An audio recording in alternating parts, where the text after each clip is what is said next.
الحمدللہ آواز نہیں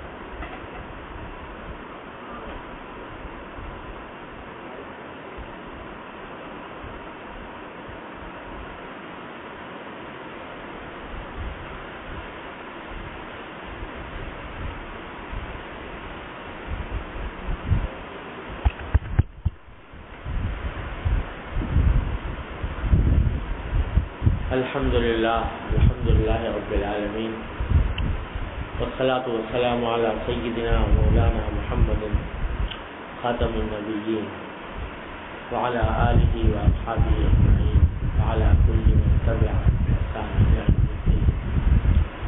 اما بعد، اللہ تبارک و تعالی نے یہ رمضان کا مہینہ اس مقصد کے لیے عطا فرمایا کہ ہم اپنی اصلاح کی طرف کچھ متوجہ ہو جائیں. کتب علیکم الصیام کما کتب علی الذین من قبلکم لعلکم تتقون. ذرا سا رمضان سے پہلے کے حالات پر غور کر کے دیکھو،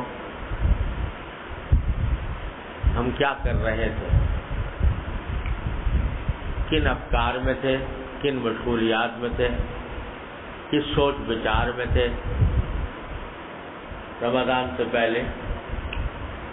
تو عام طور سے نظر آئے گا الا ماشاء اللہ کہ رمضان سے پہلے اپنے دنیا کے کاروبار میں اس درجہ منہمک تھے کہ اللہ تبارک و تعالیٰ کا خیال کم آتا تھا اور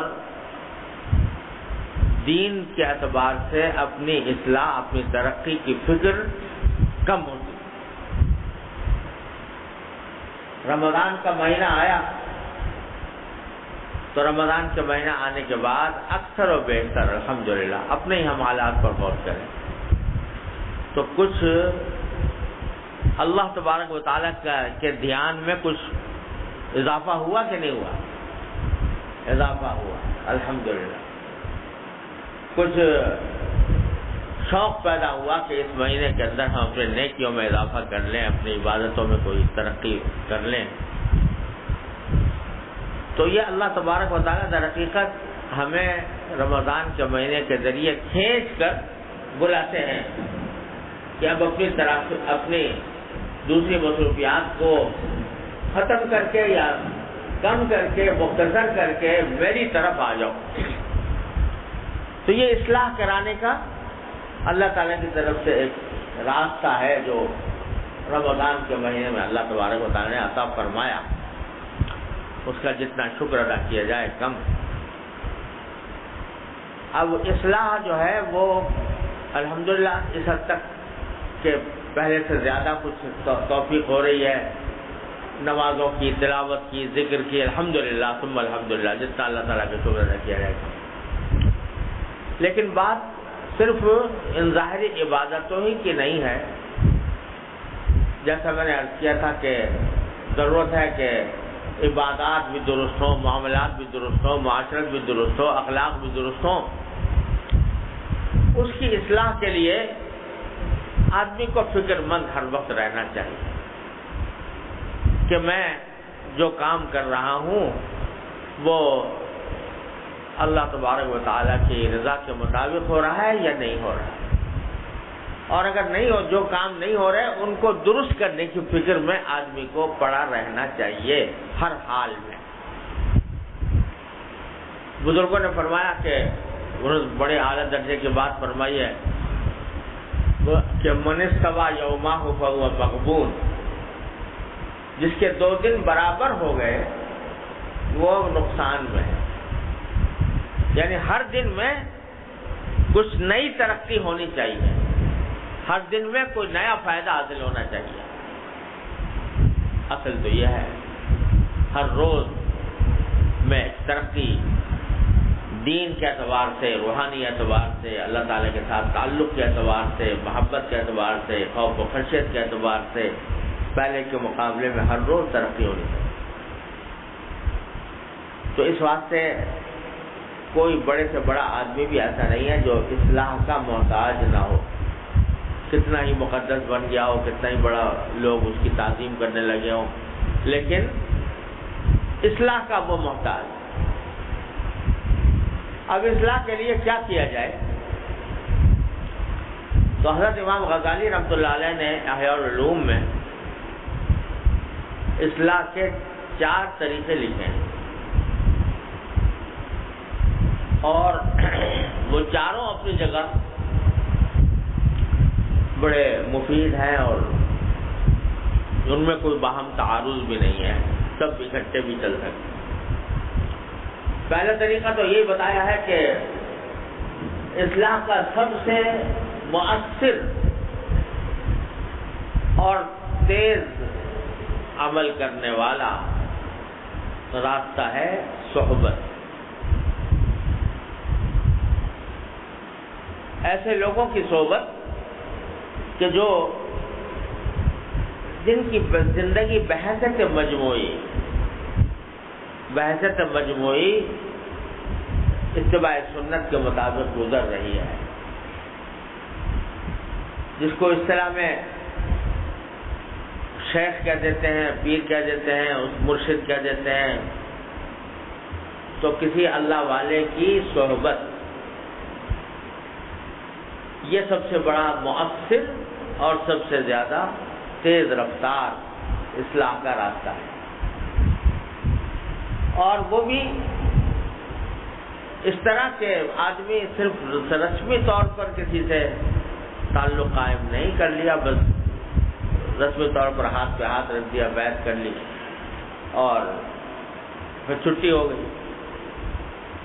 صحبت کا معنی یہ ہے کہ اس کے ساتھ کچھ وقت گزارے اور اس کے انداز و ادا کو دیکھے، اس سے ہدایات لے، اپنے حالات کا اس سے ذکر کرے، اپنے حالات کے اندر جو قابل اصلاح امور ہوتے ہیں وہ اس کو بیان کرے، پھر اس سے ہدایت لے، اس پر عمل کرے۔ بقول حضرت حکیم الامت قدس اللہ تعالیٰ عنہ کہ اطلاع اور اتباع، اپنے حالات کی اطلاع اور جو کچھ کہا جائے اس کی اتباع۔ تو اصل تو یعنی یہ مستقل، پائیدار، مؤثر راستہ تو یہ ہے۔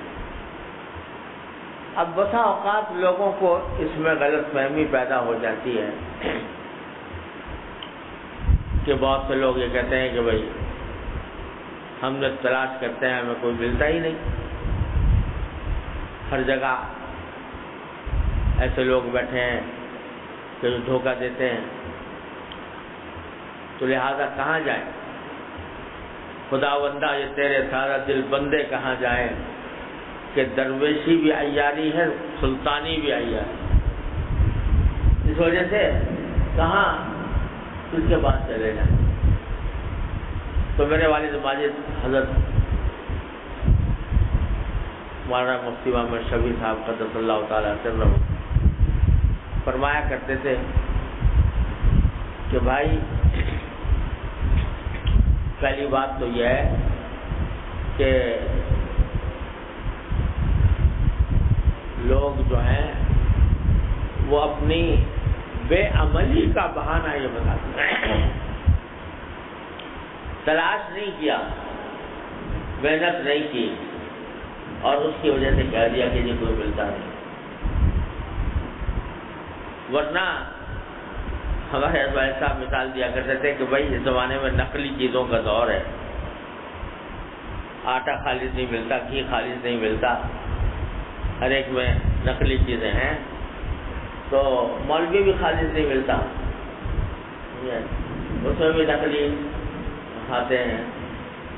لیکن کیا تم نے کیونکہ نقلی آٹا نہیں ملتا تو کیا بھوسا کھانا شروع کر دیا، آٹا کھانا چھوڑ دیا؟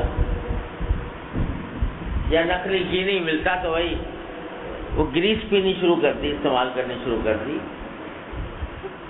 ہوتا کیا ہے کہ ملتا تو نہیں، لیکن جب تلاش کرنا جاتا ہے، تلاش کرتا ہے کہ جی ٹھیک ہے نقلی چیزوں کا دور ہے، لیکن فلاں جگہ پر آٹا خالص ملتا ہے، فلاں جگہ پر ہی خالص ملتا ہے وہاں تلاش کر کر کے جا کے لے آتے ہیں۔ تو اسی طرح یہ عالم بھی مولوی بھی اگر خالص نہیں ملتا تو تلاش کرنے سے وہ بھی مل جائے گا۔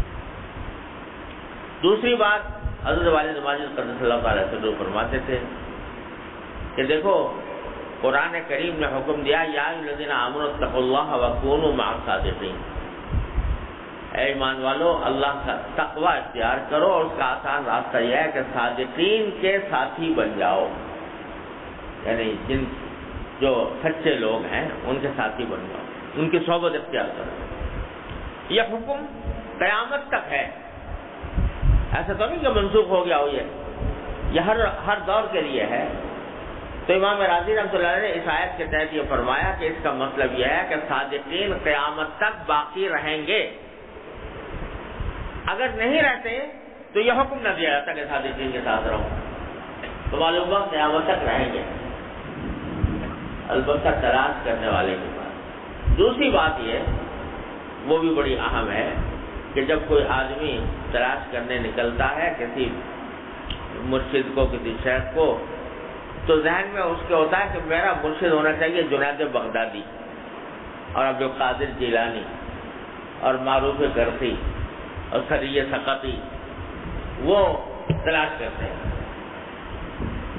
ارے بھائی یہاں نا تمہیں اپنی تو خبر ہے تم کے اصل صابرین میں ہو، اور اپنے لیے پیر چاہیے جنید بغدادی اور عبدالقادر جیلانی۔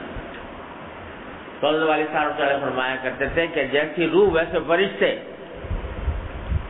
تمہارے لائق جو ہیں وہ اس دور کے اندر بھی مل جائیں، ان کو اس معیار پہ تلاش نہ کرو جو ہے بغدادی عبدالقادر جیلانی کی طرف کے معیار، بلکہ میں نے اپنے ایک مرتبہ حضرت والد صاحب رحمۃ اللہ سے ایک صاحب تھے میرے قریب، انہوں نے حضرت والد صاحب سے ان سے ذکر کرا کہ بھائی تم کسی سے تعلق قائم کرو، کسی سے اصلاح کیا کرایا کرو یہ وغیرہ، تو وہ کہہ رہے کہ حضرت کیا بتائیں کوئی ملتا ہی نہیں ہے اور کوئی جچتا ہی نہیں، آنکھوں میں جچتا نہیں۔ اب یہ صاحب جو کہہ رہے تھے یہ بہت سے بزرگوں کو دیکھے ہوئے، تو ان کو باقی نہیں جچتے ہوں گے نا، کیونکہ انہوں نے حضرت تھانوی رحمۃ اللہ کو دیکھا، حضرت فلاں کو دیکھا، فلاں کو دیکھا، تو کوئی جچتا ہی نہیں تھا، تو اس لیے کہہ رہے تھے کوئی جچتا ہی نہیں۔ تو حضرت والد صاحب نے فرمایا کہ میں یہ بھی دل سے خناس نکالو کہ کوئی جچتا نہیں، میں کہتا ہوں تم اپنی مسجد کے مؤذن کے بعد جا کے بیٹھا کرو، اس سے تمہیں فائدہ حاصل ہوگا، کیونکہ مسجد کا مؤذن وہ اللہ کا بندہ ہے جو 5 مرتبہ اللہ کا کلمہ بلند کرتا ہے آتا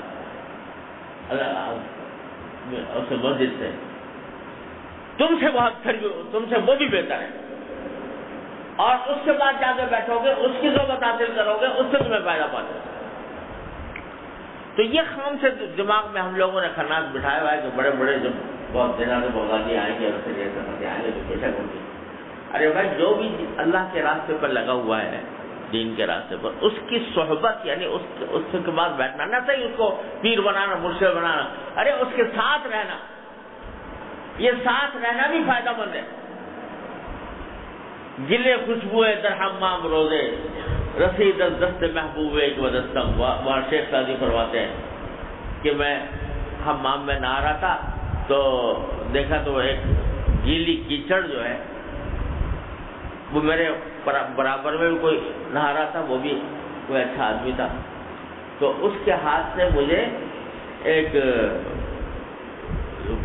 مٹی میرے ہاتھ میں لگ گئی، اس کے ہاتھ سے میرے ہاتھ میں مٹی لگ گئی۔ رسید از دست محبوب بدستم وہ دو گفتم کہ مشکی یا امیری کہ از بوئے دلاوے دے تو مستم، میں نے اس سے کہا کہ تو یہ مٹی ہے، تو مشک ہے یا عنبر ہے کہ تیری خوشبو سے میں مست ہو رہا ہوں، تیری خوشبو میرے اندر چھا رہی ہے، یہ تو مشک ہے یا عنبر ہے یا مٹی ہے؟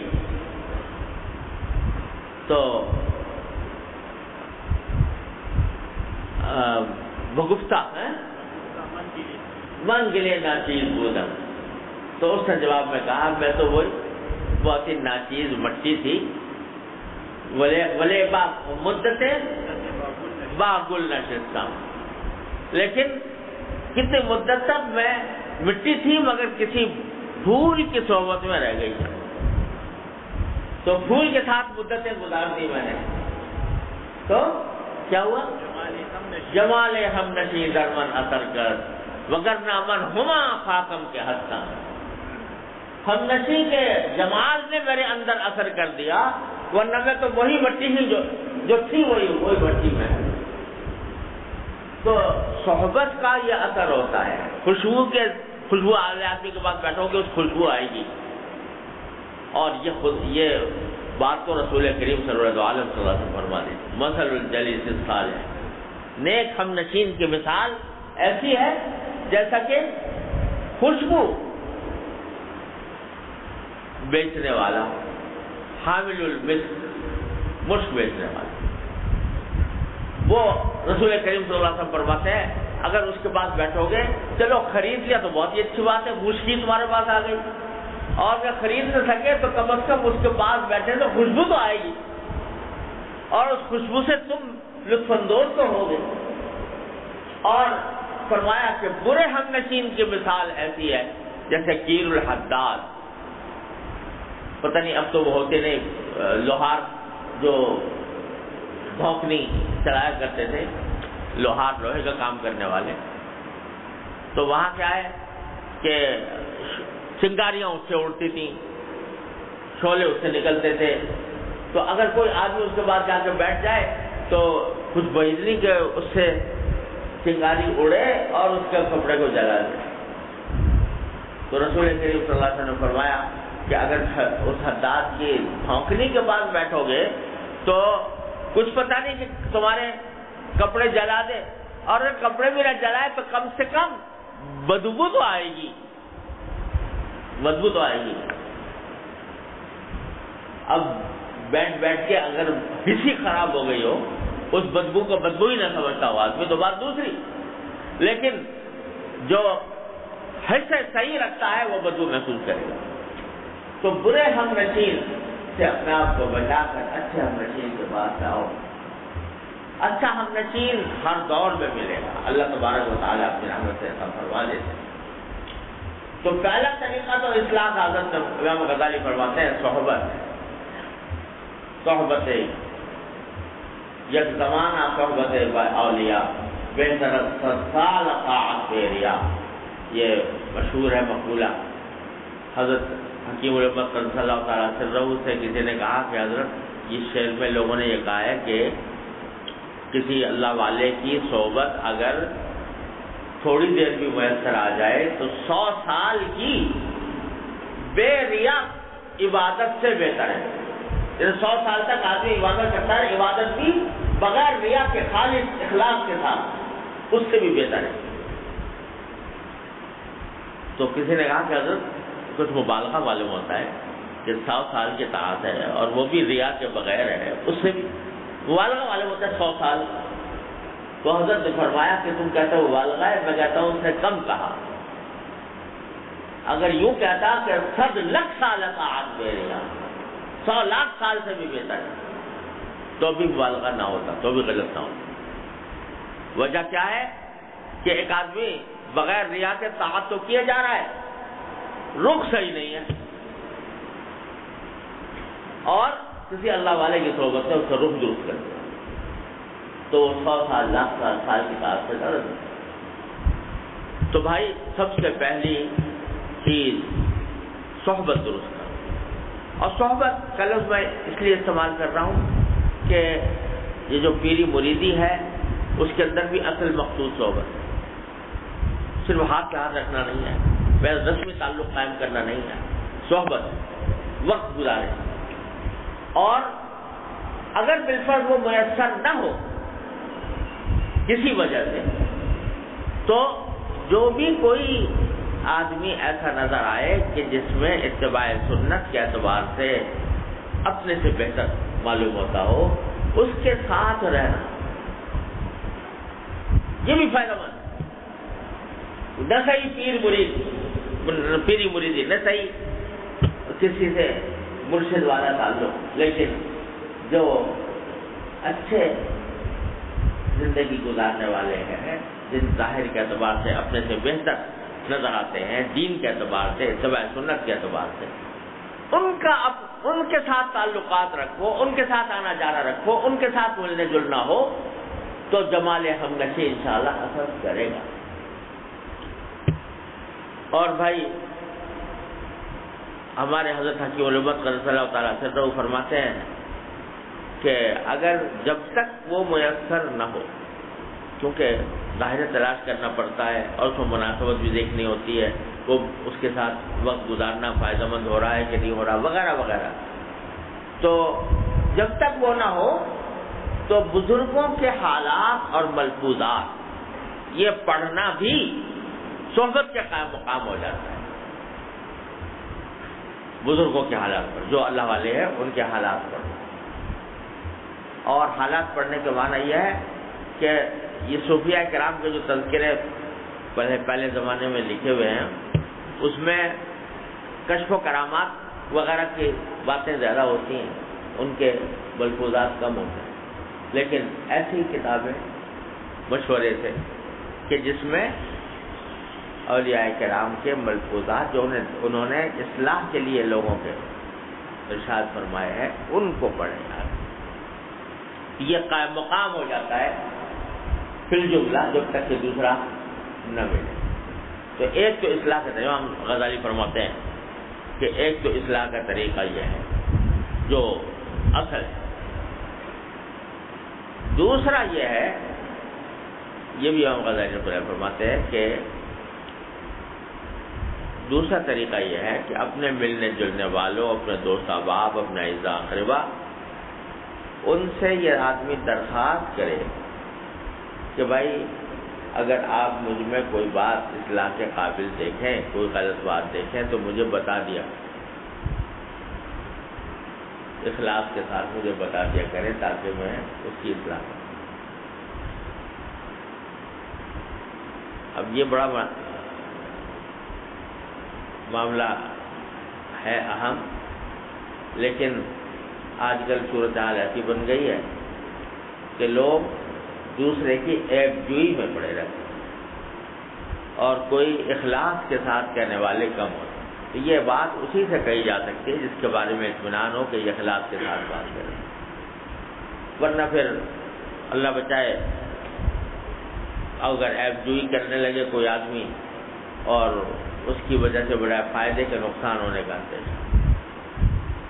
اتنا ہو کہ اخلاص کے ساتھ مجھے یہ بتا دے گا، اس سے کہہ دینا تو فائدہ مند. ایسا اخلاص کہ جیسا رسول کریم صلی اللہ علیہ وسلم فرمایا کہ المؤمن مرآۃ المؤمن، مومن مومن کا آئینہ. مگر ایک عجیب بات حضرت نے فرمائی، جو رسول کریم صلی اللہ علیہ وسلم نے جو تشبیہ دی ہے آئینے سے، وہ ایک تو اس وجہ سے کہ عیب بتاتا ہے نا، وہ اگر کوئی آدمی کے اندر عیب ہو، کوئی زخم لگائے، کوئی پھنسی ہو گئی ہے تو شیشے میں دیکھ کے نظر آ جائے گا میرے پھنسی ہو رہی ہے، عیب بتاتا ہے نا. لیکن حضرت فرماتے ہیں آئینے کی مثال آپ نے اس لیے دی کہ آئینہ جو ہے نا اسی کو بتاتا ہے جو سامنے کھڑا ہو، دوسروں کو بتاتا نہیں پھرتا جو ادھر ادھر کے لوگ ہیں، جو فلاں میں یہ عیب ہے، فلاں میں یہ عیب ہے، اسی کو بتائے گا جس کے اندر عیب ہے. تو یہ تشبیہ جو دی رسول کریم صلی اللہ علیہ وسلم نے اس لیے اس طرح دی ہے کہ جس کی کو غلطی دیکھو اخلاص کے ساتھ اسی کو تنہائی میں بتا دو، بھائی یہ بات ہو رہی ہے. آپ نہ یہ کہ دوسروں سے گاتے پھرو کہ فلاں کے اندر تو یہ خرابی ہے، فلاں کے اندر یہ خرابی ہے. تو جو آدمی ایسا ملے اخلاص والا جو تمہیں بتا دے اور ایب جوئی مقصود نہ ہو تو اس سے کہہ دینا بھی یہ اصلاح کا ایک طریقہ ہوتا ہے. تیسرا طریقہ امام صاحب فرماتے ہیں، امام غزالی رحمۃ اللہ فرماتے ہیں، یہ ہے وہ بھی بڑا مزے کا ہے. فرماتے ہیں کہ اپنے جو مخالفین ہیں ان کی باتیں سنا کرو. جو تمہارے مخالفین ہیں وہ تمہارے بارے میں کیا کہتے ہیں؟ کہتی ہے تجھ کو خلق خدا غائب آنا کیا. تو جو مخالفین ہیں ان کی بات سنا کرو. کیا ہوگا کہ اس میں بہت سی باتیں غلط ہوں گی، ٹھیک ہے بھائی، اللہ تعالیٰ کا شکر ہے غلط ہیں. بہت سی باتیں ہو سکتا ہے صحیح ہوں، اس میں کوئی غلطی تمہیں اپنی نظر آ جائے، قابل اصلاح چیز نظر آ جائے، اس کی بھی اصلاح ہو جائے. ہے بڑے دل گردے کا کام مخالفین کی باتوں کو سننا یا پڑھنا. یہ ہے دل گردے کا کام، کیونکہ اندر سے وہ طبیعت اونٹ رہی ہوگی، اس کا منہ نوچ لوں، اس نے ایسی ایسی بات کہہ دی ہے مجھے. لیکن جب اللہ کے لیے بندہ اللہ کا ہو جاتا ہے تو پھر اس کو ان باتوں کی پرواہ نہیں ہوتی. میں نے اپنے والد ماجد قدس اللہ تعالیٰ سرہ سے بارہا سنا، اور میرے والد رحمۃ اللہ علیہ اصلاً حضرت گنگوہی رحمۃ اللہ علیہ کے، ہمارے دادا جو تھے حضرت محمد یاسین صاحب رحمۃ اللہ علیہ، وہ حضرت گنگوہی رحمۃ اللہ علیہ کے مرید خاص تھے. اور دیوبند میں ہر ہفتے حضرت گنگوہی رحمۃ اللہ علیہ کی خدمت کو جایا کرتے. تو حضرت ہمارے والد حضرت گنگوہی رحمۃ اللہ علیہ کی آخر عمر نابینا ہو گئے تھے. تو گھڑی کا وہ ڈائل جو تھا وہ اوپر سے شیشہ اتار کے ڈائل، گھڑی ہاتھ کی گھڑی، ہاتھ کی نہیں، پہننے والی نہیں، جیب والی. تو وہ اس میں اس کا شیشہ اتار دیا تھا اور ہاتھ سے وہ اندازہ لگاتے تھے کیا ٹائم ہوا. وہ گھڑی حضرت گنگوہی رحمۃ اللہ علیہ نے ہمارے دادا کو اپنی استعمال شدہ گھڑی عطا فرمائی تھی. تو حضرت نے تبرک کے طور پر رکھی ہوئی تھی. وہ حضرت والد صاحب کی طرف منتقل ہوئی اور میرے پاس موجود ہے حضرت گنگوہی رحمۃ اللہ علیہ کی. تو حضرت گنگوہی رحمۃ اللہ علیہ سے ہمارے خاندان کا بڑا گہرا تعلق تھا. تو یہ واقعہ میں نے حضرت والد ماجد رحمۃ اللہ علیہ سے پتہ نہیں کتنی مرتبہ سنا کہ حضرت گنگوہی رحمۃ اللہ علیہ چونکہ اتباع سنت کے معاملے میں ہمارے سید الطائفہ ہیں.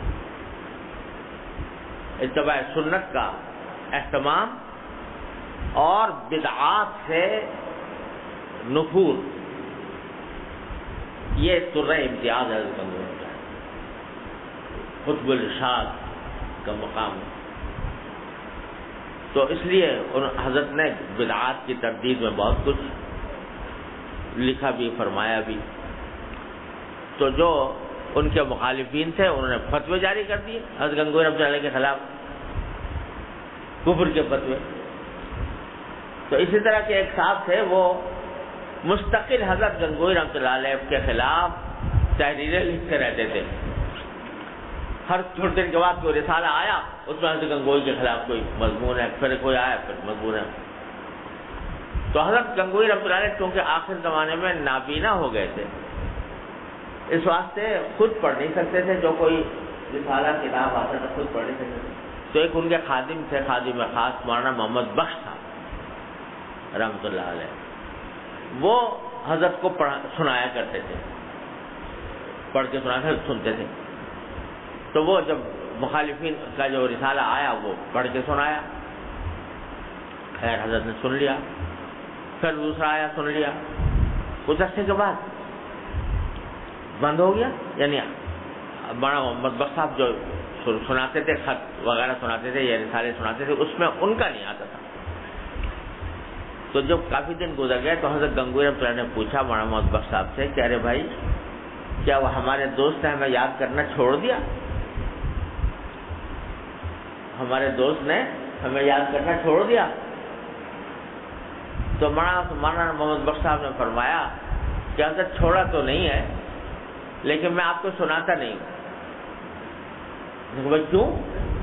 کہ جی کیا سنا، اس میں تو گالیاں بھری ہوئی ہوتی ہیں، اس میں برا بلا تان و تشریح بھری ہوتی ہے، تو آپ کو کیا سنا؟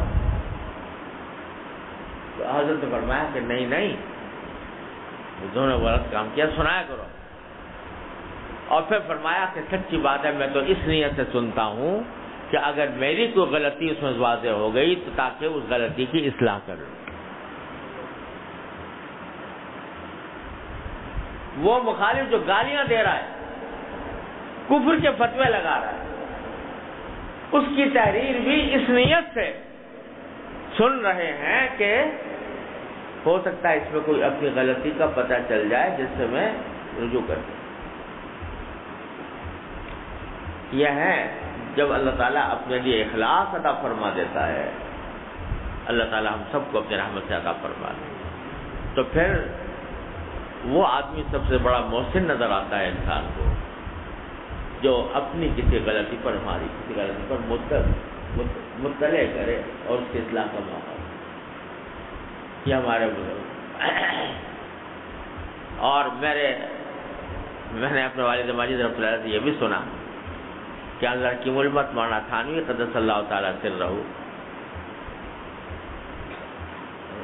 یہ فرماتے تھے کہ جب لوگ مجھ سے کہتے ہیں کہ حضرت ہم نے آپ کی کبھی غیبت کی تھی، مجھے معاف کر دیجیے، غیبت کی معافی مانگتے ہیں، تو میں ان سے کہتا ہوں معاف تو کر دوں گا ضرور، لیکن شرط یہ ہے کہ بتاؤ کیا غیبت کی. یہ بتاؤ کہ کیا غیبت کی تھی، پھر معاف کروں گا.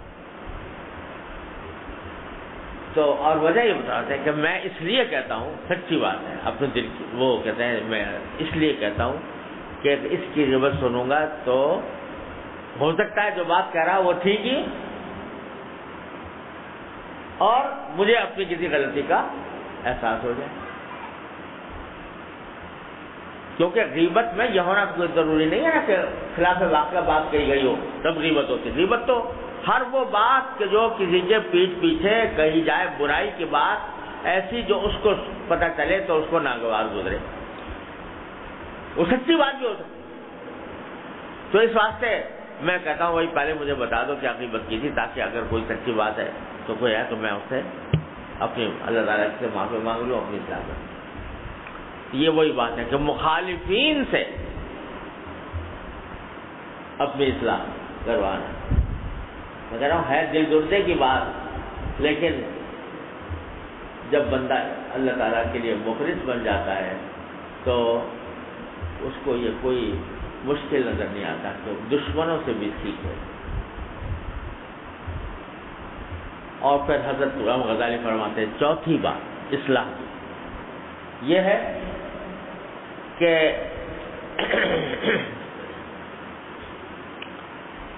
جو برائیاں کسی دوسرے میں نظر آ رہی ہیں، جو برائی کسی دوسرے میں نظر آ رہی ہے اور اس کے بارے میں خیال ہو رہا ہے کہ بھئی مجھے اچھی نہیں لگ رہی، تو اس برائی کو اپنے سے دور کرنے کی کوشش کرو. یہ اس کے اندر بری لگ رہی ہے مجھے، اگر میرے اندر ہوگی تو اس کو بری لگے.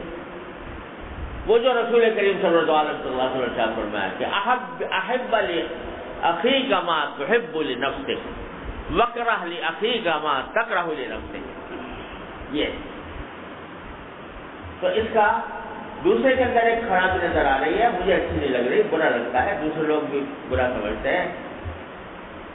اپنا جائزہ میرے اندر ہے کہ نہیں. اب عام طور سے شیطان یہ کرتا ہے کہ دوسرے کی برائی تو دکھا دی، یہ پتہ نہیں چلا کہ خود میرے اندر بھی ہے. اس کا امام غزالی رحمۃ اللہ علیہ فرماتے ہیں کہ 4 طریقے ہیں جس کے ذریعے بندہ اپنی اصلاح کر سکتا ہے. اور میں نے عرض کیا کہ چاروں میں کوئی تعارض نہیں، چاروں میں ایک وقت چاروں پر عمل ہو سکتا ہے. اللہ تعالیٰ میں عمل کی توفیق ہے. اور بھائی سب سے بڑی بات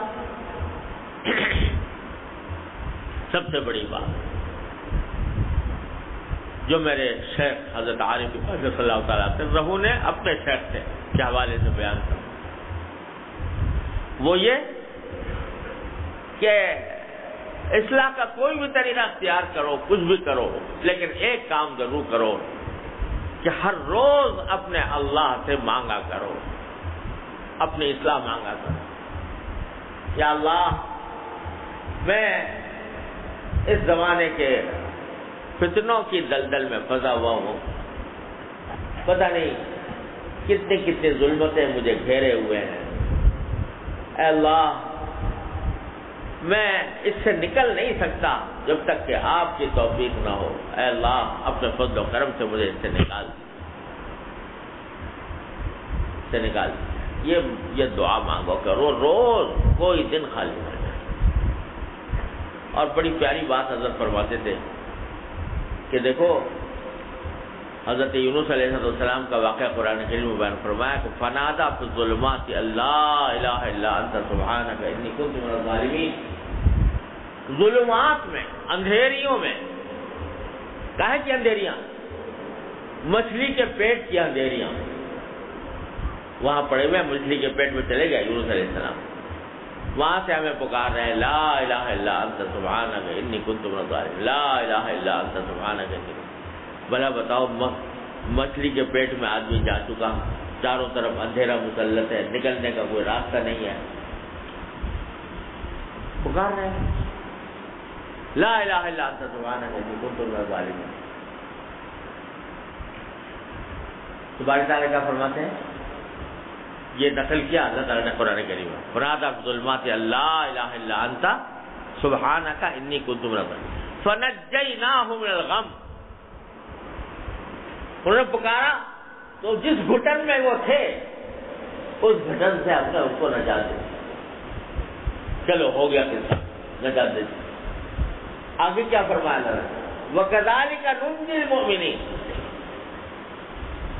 اور اسی طرح ہم مومنوں کو نجات دیتے ہیں یا دیں گے۔ کیا مطلب اس کا؟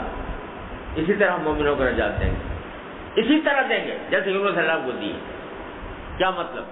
ہر مومن مچھلی کے پیٹ میں جائے گا اور مچھلی کے پیٹ میں سے پکارے گا، پھر اللہ میاں اس کو نجات دیں گے مچھلی کے پیٹ سے۔ مچھلی کے پیٹ میں تو ایک واقعہ ہو گیا، چلے گیا، اب ہر ایک کو نہیں جانا، لیکن مطلب یہ ہے کہ چاہے وہ مچھلی کے پیٹ کا اندھیرا ہو، چاہے وہ معصیتوں کا اندھیرا ہو، چاہے گناہوں کا اندھیرا ہو، کفر نفاق کا اندھیرا ہو، جب اندھیرے میں گر گیا ایک بندہ اور اس نے پکارا اپنے پروردگار کو کہ سبحان لا الہ الا انت سبحانک انی کنت من الظالمین، یا اللہ اس اندھیرے سے نکال دیجیے، اس معصیتوں کے اندھیرے سے، اس گناہوں کے اندھیرے سے، اس بدکاری کے اندھیرے سے، یا اللہ مجھے نکال دیجیے، تو پھر آئے گا کذالک ننجی المؤمنین، ہم مومن کو نکال دیں۔ تو بھائی ہر آدمی کوئی دن خالی نہ جائے، اللہ میاں سے مانگے یا اللہ میں گھرا ہوا ہوں مجھے نکال دیجیے، یا اللہ میں اصلاح چاہتا ہوں اصلاح کر دیجیے، یا اللہ میں اتباع سنت چاہتا ہوں اتباع سنت کی توفیق عطا فرما دیجیے، یا اللہ میں گناہوں سے بچنا چاہتا ہوں مجھے گناہوں سے بچنے کی توفیق عطا فرما دیجیے۔ اور ہمارے سے تو یہ فرما دیں کہ توفیق عطا فرما دیجیے ورنہ مجھ سے مواخذہ نہ فرمائیے۔ اللہ میاں سے کہو، بے تکلفی سے کہو، تمہارے اللہ میاں کہو، کس کے؟ ان سے کہو کہ اگر یا تو بچا لیجیے ورنہ مجھ سے مواخذہ نہ فرمائیے۔ تو یہ اصلاح کا ایسا نسخہ ہے، انشاءاللہ ثم انشاءاللہ کر کے دیکھو کیا سے کیا ہو جائے۔ اللہ تبارک و تعالیٰ اپنے فضل و کرم سے، اپنے رحمت سے ہم سب کو عمل کی توفیق عطا فرمائے۔ اللهم صل على سيدنا محمد وعلى ال سيدنا محمد كما صليت على ابراهيم وعلى ال ابراهيم انك حميد مجيد۔ ربنا ظلمنا انفسنا وان لم تغفر لنا وترحمنا لنكن من الخاسرين۔ ربنا ظلمنا انفسنا وان لم تغفر لنا وترحمنا لنكن من الخاسرين۔ ربنا آتنا في الدنيا حسنة وفي الآخرة حسنة وقنا عذاب النار۔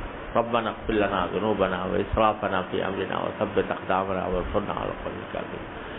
اللهم لا تدع لنا ذنبا إلا غفرته ولا هما إلا فرجته ولا دينا إلا قضيته ولا حاجة من حوائج الدنيا والآخرة إلا قضيتها ويسرتها يا أرحم الراحمين۔ اللهم وفقنا لما تحب وترضى من القول والفعل والعمل والنية والهدي إنك على كل شيء قدير۔